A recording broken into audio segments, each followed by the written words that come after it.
This is Ben Baker.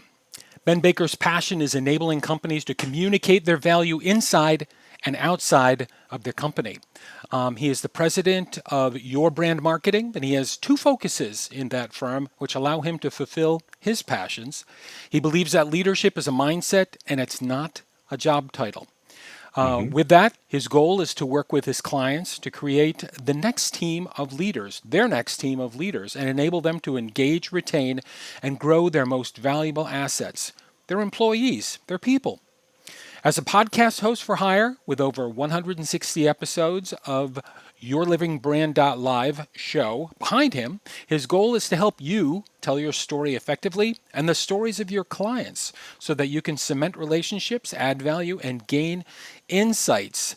Ben, you and I have an opinion about such things when it comes to on-demand programming or even live streamed programming or whatever, but it's this idea of conversations that can help drive this stuff. Now, my question to you is, on your website and in your marketing, you fuss and fret over brand and Yeah, over storytelling. yeah, Okay, we're at a weird point right now. yeah. How has this craziness, whether it's COVID or work from home or economic challenges, how has it impacted your clients' expectations or anxieties or the questions they come to you with that relate to branding and storytelling? Well, the question is, first thing is the difference. Getting my clients to first understand the difference between branding and marketing. And once you understand the difference between branding and marketing, that type of issue tends to go away because I tell people your brand is what people think about you when you're not in the room. Mm-hmm. Marketing is telling that story.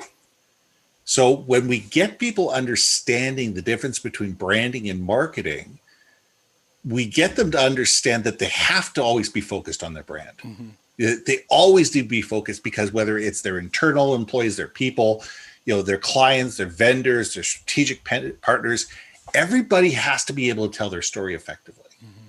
Because if people do not know your story, if they don't know where you came from, where you are, where you're going, who you serve, why you serve them, why these people care and where you're going, they're not going to be able to retell it. Right. And when people retell your story for you, that cuts your marketing budget in half Mm-hmm. because you don't have to spend all that money on ad spend. Mm-hmm. You just let all your loyal clients and everybody around you do that storytelling for you. So, I tell them it's vitally important. And, quite honestly, over the last 6 months with COVID, people have been concerned and they're sitting there, well, what do? We need money. We need to advertise. I'm like, yes, you do need to advertise. Mm-hmm. Absolutely. You need to advertise. You need to let people know what they need now, but you also need to be brand building at the same time, because Mm-hmm. not only do you need to be focused on the here and now, but you also want to make sure that you're keeping that drip going. Mm-hmm. So people know 3 months, 6 months, a year, 5 years down the road, Mm-hmm. where to find you when they need you, because not Right. everybody needs you today. Right.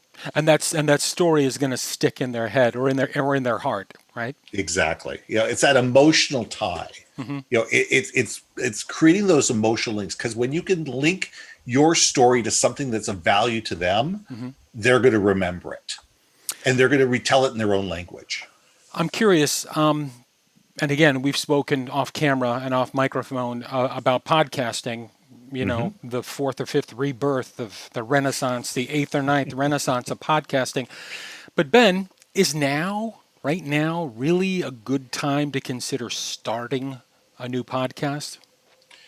I think now is a great time to be starting a podcast, because every business should be looking at, what can I do differently?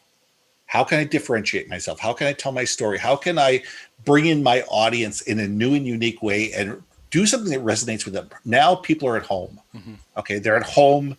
They're going for walks. They're taking the dog for a walk. They're working out at home. They're doing all sorts of things, and they're dying for content. They're looking for something to do while they're doing stuff. Mm-hmm. And it's amazing the things that content, that podcasts can do. People take their iPhones with them into the bathroom, for God's sakes. Mm-hmm.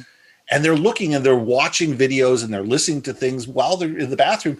So you're able to get your message across to people Mm-hmm. in ways that you never could with advertising because you're not disrupting them. Mm-hmm. You're with them. You're going on a journey with them, and you're being where they want to be. Mm-hmm. And you're giving them content that allows them to have a deeper, better understanding of who you are Mm-hmm. in a way that resonates with them at times that resonate with them. No, that's exciting stuff. And it also, I find with mostly with podcasting, my experience with podcasting is a lot of it is just grit and determination. I mean, you get better. Anything you Mm-hmm. do, you practice that, you get better. But it's consistency, it's voice. You know what I mean? It's point of view, and it's like giving back. It's always sort of adding value or adding to the conversation. Do you Yeah. subscribe to Oh, that? listen, if you go back, I've got 165 or 170 episodes behind me. Go listen to my first 20. Mm-hmm. Trust me, I'd probably be embarrassed listening to them. Most people would sit there and go, well, okay, those were all right. But you get better. Mm-hmm. You always are getting better. You're always sitting there getting better. You're asking better questions. Mm-hmm. Your cadence gets better. Your intonation gets better. Right. You become more insightful. You become a better listener. Mm-hmm. Which is a phenomenal, side effect. Is I am a far better at listening to my Yep. clients Yep. and being reactive to their needs because of my podcasting Sure. than I ever was before. So Right. it's like a muscle. It When is. you're working it every week or twice a week or 3 times a week or whatever you want to do your podcast, it's amazing how much better you get. Yeah, I totally buy into that. I totally agree. My final question, Ben, my final question for you is the question I ask everybody. What lessons have we learned during this moment of high flux, whether it's COVID or the economy or whatever? What lessons have we learned that we must not forget? The lesson I'm hoping everybody learns is that business is about humanity. We got to a point where everybody was trying to scale. Everything was about scaling. Everything was about getting bigger, faster, and it just became noise. You look at the internet, you look at social media, look at media, everything was becoming noise. It was all about how quick can we get bigger so we can be bought out by somebody else. Mm-hmm. Hopefully what COVID has taught us is that business is done human to human. Mm-hmm. And, businesses are full of human beings, and we need to get back to the point where we're listening to humans and we're acting to humans and we're reacting to humans mm-hmm. in a humane way. Mm-hmm. And that's what I'm hoping that we're all going to come out of COVID is maybe we're going to slow down a little bit. Mm-hmm. Maybe we're going to take a little bit more time with people. Maybe we're going to add a little bit more value. Mm-hmm. And it's not just going to be, okay, rush off to the next person or right. looking over your shoulder, seeing who's around the corner that's a better prospect than the person in front of you. Right. It's time we get back there. That's great. Ben, it was so great to reconnect with you. Thank you for your patience. I did have one or two technical challenges the last time we tried to connect. Thank you for your understanding. And thank you for your time. Dave, it's always a pleasure talking to you. And hey, always happy to do this.